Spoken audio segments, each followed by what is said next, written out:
Good morning, good afternoon, good evening. What's up? It's your boy David Harper with another Life in Basketball. Thank you for pressing play. And today is all about March Madness. That's right, the madness of college basketball on the court, but mostly the madness of college basketball off the court. And I'm talking about the FBI investigation.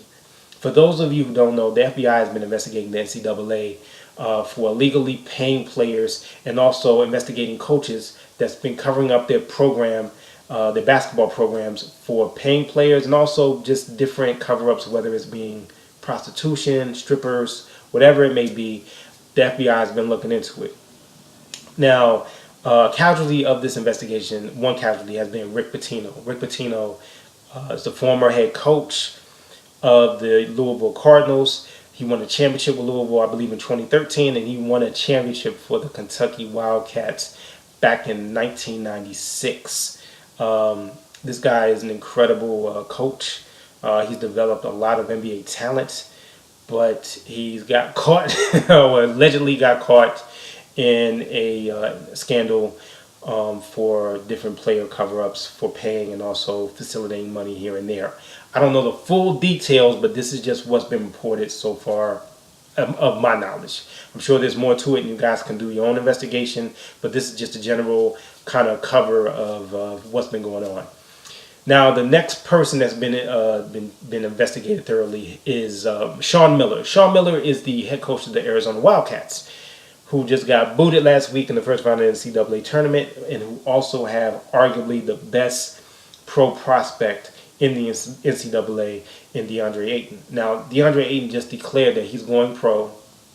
If he's not number one, he'll probably be number two, no lower than number three. But honestly, he should be the number one pick, in my opinion, so far. I like him a little better than Marvin Bagley. But that's a different video. Anyway, DeAndre Ayton is going to go pro. Sean Miller will probably get fired from Arizona. But the conversation, I think, is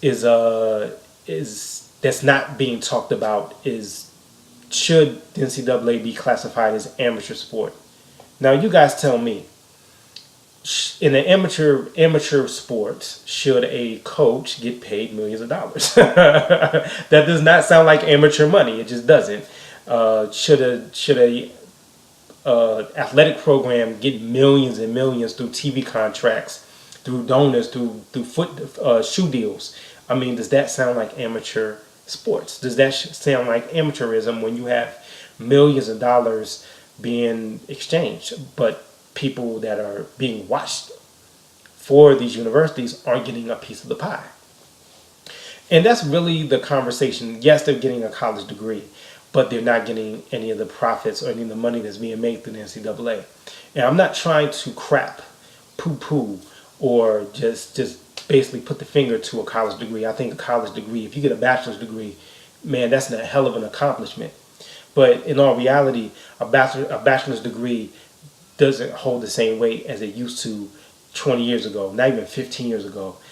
With the globalization of the economy and just the global business climate that we're in, and also automation. I mean, computers and just different automated functions of everyday life has taken over. So that bachelor's degree is being replaced by just innovation. Not saying you can't work with that bachelor's degree. If you get a bachelor's degree, you're going to have a better chance of making it than if you don't. But at the same time, what's making it looking like these days with your bachelor's degree?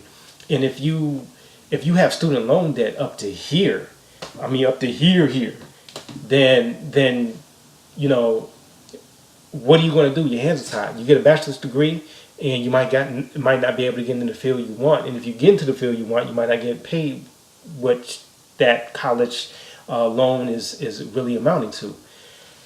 So the conversation about universities, not just with college sports, but just like the everyday person getting that degree and what that college degree means after you finish school, that's really the conversation.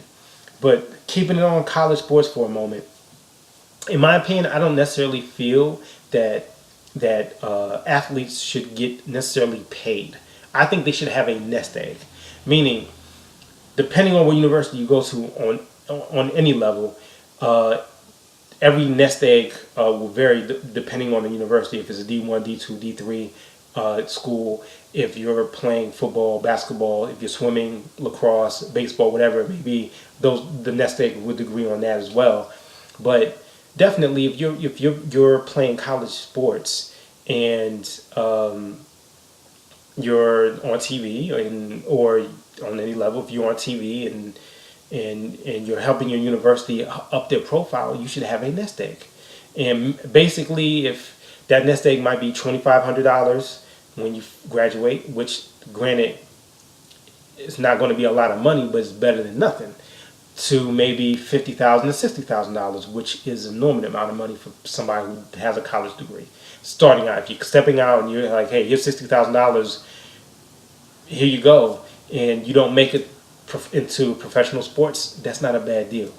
And I don't think, I think the universities can still keep their amateurism title, quote unquote, but still it would help the players. For those who won't play professionally, it will help them out. There's hundreds of thousands of players, say for instance, play football, college football, that got injured. Can't play pros, and some of them can't even, you know, walk. Some of them are paralyzed, but they didn't get anything from the university. They got their degree, but they're not walking. They're not walking right, or they have head injuries, whatever it may be. Some money at the end of that tenure at school would help. And I think the NCAA could at least do that. And I think they need to stop hiding from amateurism, because the money that's being exchanged in college sports takes it away from amateurism, even though the players might be amateur. It just, you can't play both sides. If you're going to be amateur, be amateur. You can't make that much money for your program and be able to pay high-profile coaches millions of dollars and then call yourself amateur. It just, doesn't work. Doesn't work for me. But I would love to know what you guys think on the whole NCAA scandal, and should players get paid? Maybe some of you feel players should get paid. I think once you start paying players, it changes university. Now, it changes the whole dynamics of universities. If you start paying players, then the just regular athletes or the regular students that are going to the university, that changes. That becomes, the university becomes a business. I know I'm kind of rambling a little bit, but if you start paying players, like really paying players a cut of what you make off them, woo, changes the dynamics of what a university is, and that may need to happen. But a way to kind of split it would be having a nest egg. Having players say, hey, if you play for our university, yeah, you get a full ride, but when you finish, you will get a nest egg. Meaning, depending, if you go to Duke, you'll get a nest egg, maybe like $60,000. If you go to a smaller school, like, I don't know, like Eastern Michigan or Bowie State, or maybe not, maybe Bowie State, maybe, I don't know, maybe a smaller school. Whatever school, George Mason. You go to George Mason, which is a smaller D1 school. It's not UVA, but it's a smaller D1 school. Maybe your nest egg might be like $4,000. I don't know. It would vary. It would just vary altogether. But anyway, that's my thoughts for Life in Basketball today. Please subscribe if you love the show, if you like the show, if you just want to hear me talk, subscribe. But thanks for tuning in. I appreciate you guys. Till next time, this is your boy David Harper with Life in Basketball. Peace.